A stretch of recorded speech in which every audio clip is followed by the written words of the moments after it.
Okay guys, tengok. Hari ni aku cuma makan dengan satu lauk je guys.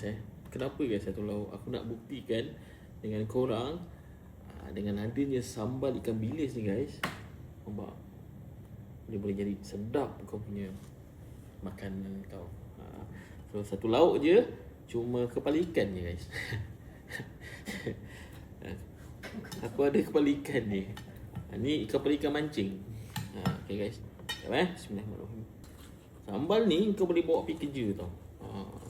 Kalau kau bawa, kau makan nasi, telur, sambal, nasi, ayam, sambal, nasi, ikan, sambal. Baik. Cukup. Cuba tengok makan. Okay, tengok ni guys. Mantap. Bismillahirrahmanirrahim.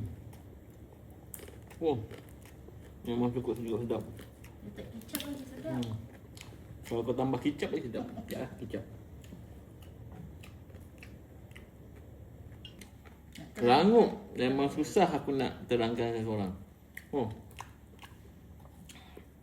Telur, sambal dengan nasi cukup. Dah sedap. Dia punya rangup ni tengok Aku makan sekali dia punya rangup ni.